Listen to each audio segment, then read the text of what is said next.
When you are in search of your perfect property, sometimes you become so fixated with the bond amount and the repayments that you forget to pay attention to these upfront costs that you need to pay. Or maybe you didn't even know about it. I have, on more than one occasion, had a conversation with a client who's inquired about a property, and we'll touch on this, touch on that, and I'll bring up, you ready with the transfer costs? And they'll say to me, well, what's that? So that's what we're going to look at in this video. These upfront costs that you need in order to purchase a property, these costs that make purchasers hate estate agents and attorneys, and these costs that will turn your home buying journey completely topsy-turvy if you are not prepared. By the end of this video, you will have a good idea as to who does what in the transferring process and how these fees affect you. I'll also show you a practical way where you can calculate and get a good estimation as to how much your transfer costs are going to be, so that when the moment comes, you can handle the situation like a champ. I'm Sibolelo Makwanyane, otherwise known as Sibolelo the Estate Agent, and welcome to the channel where we keep you updated with legal matters and so much more when it comes to first-time home buyers and first-time home owners.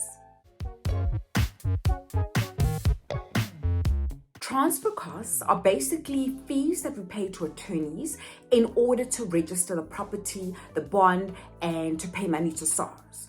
So they're all calculated on a sliding scale. So the higher the purchase price, the higher the costs will be.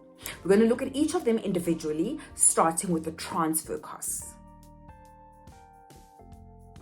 Whenever there's a purchase of a property, somebody needs to remove the name at the deeds office of the current owner and put it into the name of the new buyer. Documents need to be drawn up that are signed by both the seller and the buyer. Somebody needs to constantly communicate at the deeds office, at the council, about this transferring process. Somebody needs to cancel the rates and communicate with the council to make sure that you start your municipal balance at zero and are not inheriting somebody else's debt when the property gets registered in your name. All of that and many other things are done by transferring attorneys. They transfer the name of a property from one owner into the other. Whenever there is a change of ownership in a property, transferring or conveyancing attorneys are always involved. If you are enjoying this content, a like would be appreciated. And if you haven't already subscribed, go ahead and join the family. Transfer attorneys are chosen by the seller, which always felt like it was a bit weird because they're chosen by the seller, but they're paid for by the buyer. But yeah, it's not my decision to make. So then there are bond costs. The duty of the bond attorney, as you imagine, is to register the bond. Now, if you've got two people that are purchasing a property individually, both of them are purchasing properties worth 1.5 million, and the one is buying with 100% bond, and the other is put down a deposit of 200,000. The one with the deposit is going to pay lower bond fees because the bond amount is lower. Now, I've recorded a video talking all about the benefits of having a deposit. I will put a link in the description as well as one at the end of this video so you can watch it as soon as we're done here. Even though the bond fees are related to the bond amount, the transfer costs remain the same. So in other words, both of them are going to pay transfer costs of 1.5 million. If you buy a property cash, you won't pay bond costs because there is no bond, but you'll still pay transfer costs at whatever the purchasing price of the property may be. The bond attorneys are chosen by the bank that is financing the property. Then we come to transfer duty, which is basically a tax that is paid to SARS whenever there is a purchase of certain properties. And I'll tell you what I mean by certain in just a minute. Every year, the Minister of Finance looks at inflation, looks at current standard of living, and considers a threshold for transfer duty. It's not always adjusted, but in February 2025, that threshold was increased from 1.1 million to 1.21 million. That basically means all property purchased below the price of 1.21 million will not attract transfer duty, whereas in 2024 and before that, that amount was 1.1. Once you hit that purchase price of 1.21 million, transfer duty is then charged. And it's also on a sliding scale. The higher the purchase price, the more transfer duty you pay. You may have seen some new developments with, a big attraction, no transfer duty, even though the purchase price is above that threshold, whatever it might be at the time, right? And that is because property developers are usually VAT vendors. And because VAT is a form of tax, there is no need to charge you tax twice. So hopefully I've cleared that up. You won't pay transfer duty, which is a tax, but you'll still pay the conveyancing attorneys to transfer the property. I've heard a lot of people complain that the estate agent didn't tell them that they had to pay transfer costs. And that is honestly a disgrace. It really, really upsets me. I think you should be told about the transfer costs. I mean, this is a large amount of money that you're going to need to cough up. And I believe that by the time you sign the offer to purchase, you should have a good idea of what that amount is going to be so you can prepare yourself and know what you're getting yourself into. I did tell you that I'm going to show you how to calculate these costs, and I'm the kind of girl that keeps her word. So let's take a look here. Of different websites that do offer this option for you to look at.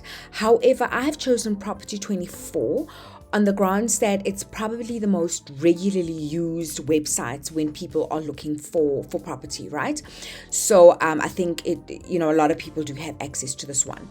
So on here, you're going to fill in the suburb or the city you're looking for based on wherever it is you want to buy, your property type, all of your property type, all of your details, the price, blah, blah, blah, blah, blah. I'm not going to show you how to use Property 24. I think you figured that out. You're going to scroll through and find your properties. So in this case, let's work with this one, right? So you're going to click on it because you like it. It's got all the pictures. So on here, it's got the purchase price, the description of the property, the number of bedrooms and bathrooms, the pictures. If you continue to keep scrolling, you're going to reach a bond calculator. So the purchase price on here is 1,430,000.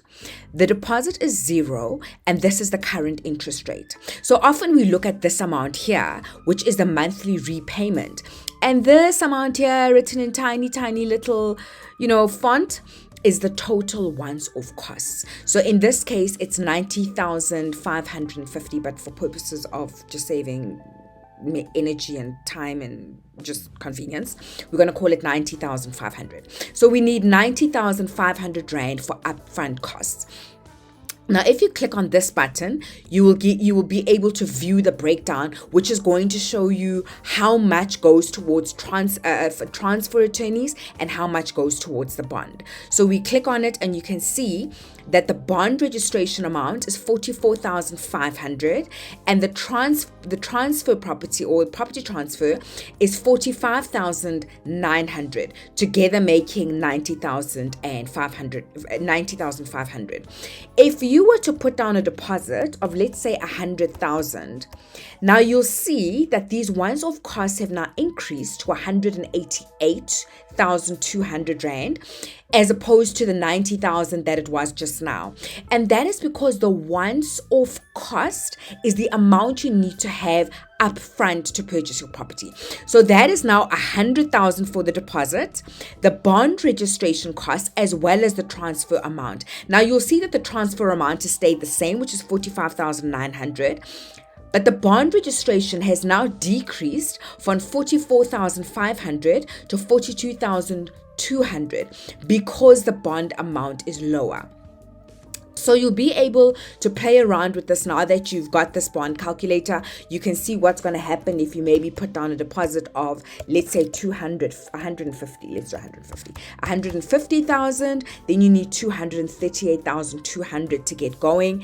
If the deposit was, let's say, 230,000, then you would need 315,000.